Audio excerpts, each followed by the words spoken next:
So again welcome back to my channel दोस्तों। जैसे हम बात करने वाले वेरी इंपॉर्टेंट क्वेश्चन किसके, chapter 2 basic terms of account. इससे पहले अगर आपने इंपॉर्टेंट क्वेश्चन की वीडियो नहीं देखी है, प्रॉपर हमने पहली वीडियो बनाई है जिसमें हमने चैप्टर 1 के कुछ 10 क्वेश्चंस क्या करवाए हैं, आपको सॉल्व करवाए हैं प्रॉपर विद पीडीएफ देके भाई। तो आपको अगर चाहिए पीडीएफ तो यार लिंक बायो में मिल जाएगा, वहाँ से आप डाउनलोड कर सकते हो। पहला क्वेश्चन स्टार्ट करते हैं। क्या कह रहा है भाई? पहला क्वेश्चन है, how is total amount of capital calculated, यानी कैपिटल को आप कैसे कैलकुलेट कर सकते हो। तो अगर आपको ये नहीं पता तो आपको बता देता हूँ दोस्त, बहुत जल्दी बता देता हूँ। तो आपको पता होना चाहिए जो कैपिटल का एक फॉर्मूला होता है कि कैपिटल को अगर कैलकुलेट करना है दोस्त आपको, तो आप क्या करें, एसेट में से लायबिलिटी को क्या कर दो, आप माइनस कर दोगे। अगर आप एसेट में से लायबिलिटी को माइनस कर देते हो तो आपको क्या मिल जाएगा दोस्त, आपको मिल जाएगा भाई यहाँ पर प्रॉपर एक फॉर्मूला। किस चीज का? अपनी कैपिटल का। नाउ क्वेश्चन ने बोला कि how is total amount of capital calculate, तो कैसे निकाला जाएगा? अपनी एसेट्स में से मैं लायबिलिटीज को घटा दूं, सब्ट्रैक्ट कर दूं, तो मेरे को क्या मिल जाएगा दोस्त, मेरे को मिल जाएगा कैपिटल अपना। आ रही है बात समझ? बहुत सिंपल सा फॉर्मूला था, तो इसको आप याद करके रख सकते हो या समझ भी सकते हो। ठीक है, अगला क्वेश्चन है दोस्त, give two example of capital receipts. तो कैपिटल रिसीप्ट्स के एग्जांपल जानने से पहले आपको क्या पता होना चाहिए कि भाई रिसीप्ट का मीनिंग क्या होता है। तो वो पैसा जो कि आपको मिला या मिलना बाकी है। अब कैपिटल लग गया तो भाई आपको यहाँ पर ध्यान रखना है, सेल ऑफ असेट को करने से जो कि आपको पैसा मिलना है, मिलना बाकी है, क्या होता है, कैपिटल रिसीप्ट। एग्जाम्पल के तौर पे जैसे रखा है, the amount receive by the way of loan. अब आप देखो, आपने लोन लेके आपने क्या करा है भाई, पैसा लिया है। तो यहाँ पर आपको इस चीज़ को इस चीज़ को पे करना बाकी हो, जो कि लॉन्ग टर्म से रिलेटेड होगा। किससे होगा? लॉन्ग टर्म से रिलेटेड। ध्यान रखना है कि यहाँ पर कैपिटल रिसीप्ट में हम लॉन्ग टर्म याद करेंगे, और लॉन्ग टर्म कहाँ तक का, यानी प्रॉपर 1 ईयर का याद कर रहे होंगे इसके अंदर हम, और हमें पता होना चाहिए। अगला है the amount receive from a sale of fixed asset और इन्वेस्टमेंट। यार कुछ ही को बेचा है, मशीन बेचा, फर्नीचर बेचा, तो वहाँ से भी आप ले सकते हो। बहुत सिंपल सा एग्जांपल था दोस्त। ठीक है, आगे बढ़ते हैं थर्ड क्वेश्चन की तरफ। Mention different types of liabilities, कौन कौन सी होती है? तो ऑब्वियस सी बात है, 3 टाइप की लायबिलिटी होती हैं। बट आप लोग जो अपने कोर्स में 11th के कोर्स में 2 ही पढ़ रहे होते हो, लाइक करंट लायबिलिटी और non current liability. Non current liability जो कि शॉर्ट टर्म लायबिलिटी बोली जाती है। ठीक है, शॉर्ट टर्म क्योंकि लेस देन 1 ईयर के अंदर इसको क्या कर दिया जाता है, पे कर दिया जाता है। और ये होती है लॉन्ग टर्म लायबिलिटी। क्या होती है? लॉन्ग टर्म लायबिलिटी, जो कि ग्रेटर देन 1 ईयर, यानी 1 साल के बाद पेमेंट की जाती है। ठीक है, अगर नोट्स चाहिए तो भाई चैनल पे विजिट कर लेना, चैप्टर वाइज आपको नोट्स मिल जाएंगे, बढ़िया बढ़िया प्रीमियम नोट्स, बिल्कुल बीएसटी के भी और अकाउंटेंसी के भी। कंटीजेंट लायबिलिटी क्या होती है? वो होती है जहाँ पर हम बात कर रहे होते फ्यूचर की, यानी फ्यूचर में होगी आपके, क्या होगी, फ्यूचर में होगी, जिसको हमें खुद नहीं पता क्या हो सकता है। तो ध्यान रखना है, इस लायबिलिटी को हम कंटीजेंट लायबिलिटी क्यों कहते हैं, क्योंकि फ्यूचर में हो सकती है और हम इसको मान के चल रहे होते हैं, इसके लिए एक प्रोविज़न या इसको रिजर्व बना के रख रहे होते हैं। ठीक है, फोर्थ क्वेश्चन की तरफ बढ़ते हैं। बहुत सिंपल सा क्वेश्चन है यार, व्हाट आर दी ड्राइंग, या ड्राइंग्स क्या होती हैं।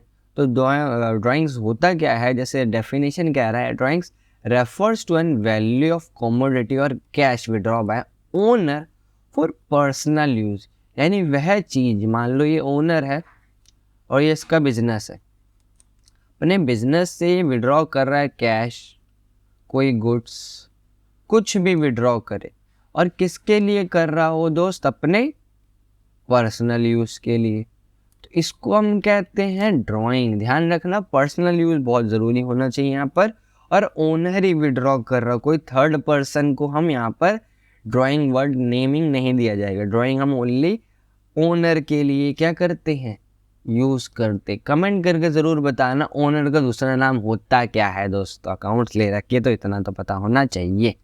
अगला है give two example of tangible assets के 2 एग्जाम्पल देने हैं। तो हमें पता है टेंजिबल असेट जो कि टच कर सके, छू कर सके, सब कुछ कर सके, तो एक तो स्टॉक हो गया जो भी, और एक लैंड एंड बिल्डिंग। सिंपल सा एग्जाम्पल था।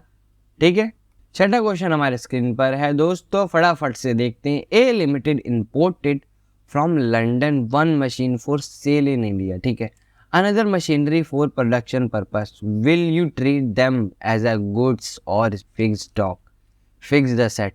तो बहुत ही इंपॉर्टेंट और बहुत सिंपल, यानी इसने कंसेप्ट से रिलेटेड क्वेश्चन पूछा है कि भाई एक तो हमने बाहर से खरीदी जो कि सेल के पर्पस से खरीदी है, एक मशीन अपने प्रोडक्शन पर्पस से, तो कौन सी लंदन वाली मशीन, कौन सी गुड्स हो गई या दूसरी वाली। तो यहाँ पर क्या कह रहा है, first machine will be treated as goods. ध्यान रखना गुड्स किससे बोला जाता है, गुड्स वो चीज़ें होती हैं, वो असेट्स होती हैं जिनको आप बेचते हो, क्या करते हो, बेच, आ रही है बात समझ, जिनको हम सेल कर रहे होते हैं। बट जो हम प्रोडक्शन पर्पस के लिए जैसे हम खुद बनाएंगे चीज़ें, वो होती हैं दोस्त हमारी will be treated as fixed asset. इस चीज़ को ध्यान रखना, बहुत सिंपल कंसेप्ट होता है बट मोस्टली बच्चों को नहीं पता होता। अगला क्वेश्चन है, व्हाट इज इनकम या what is the formula of income. तो इनकम हम जानते हैं, excess of revenue over expense is called income. यानी जो इनकम होती क्या है, basically income it is a kind of profit हो रहा है, क्या, प्रॉफिट कह सकते हो।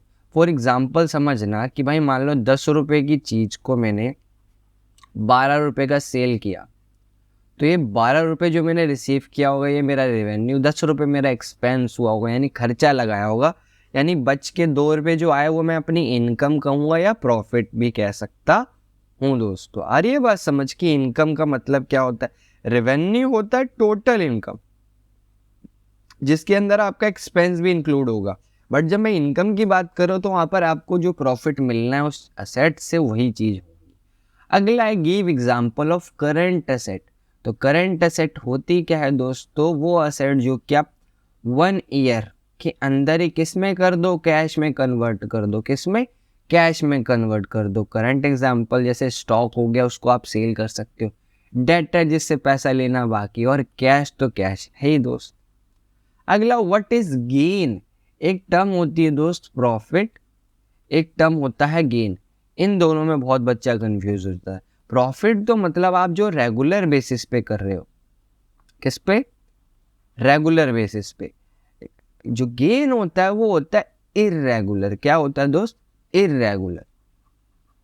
इर्रेगुलर की अगर मैं बात करूं तो इर्रेगुलर के अंदर जैसे क्या कह रहा है डेफिनेशन है, gain is accounting refers to the economic benefit that is outside the normal operation of a business typically form the increased value of an asset।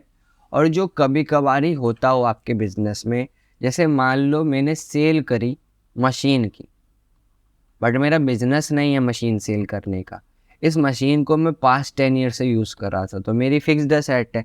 अब इसको मैं बेचूंगा कबाड़ी के भाव तो मेरे को कुछ मिलेगा, ऑब्वियस सी बात है मिलेगा, तो इसको मैं अपने गेन के अंदर क्या करूँगा, गेन के अंदर एंट्री करूंगा या गेन में शो करूंगा, ये मेरा गेन होगा ना कि प्रॉफिट। प्रॉफिट होता है बेसिकली जो कि डेली बेसिस पे आप अर्न कर रहे हो या कमा रहे हो। बट गेन क्या होगा दोस्त, जब आप सेल कर रहे हो, स्पेसिफिकली कोई एसेट होगी जो आपने बहुत टाइम बाद कर दी सेल यूज करके प्रॉफिट, ठीक है। अगला आता है what is the formula of accounting equation. तो बहुत सिंपल होता है दोस्त, एसेट बराबर लायबिलिटी प्लस कैपिटल, ठीक है। आप इस फॉर्मूले से एसेट की वैल्यू, लायबिलिटी की वैल्यू और कैपिटल की वैल्यू निकाल सकते हो। ये टोटल हो गए 10 क्वेश्चन दोस्तों। थैंक यू, प्रॉपर आपने वीडियो देखी। ऐसी वीडियोस के लिए चैनल को सब्सक्राइब करके रखो। नेक्स्ट चैप्टर की जल्दी लेके आएंगे आपके लिए, शेयर करना नहीं भूलना है अपने दोस्तों के साथ।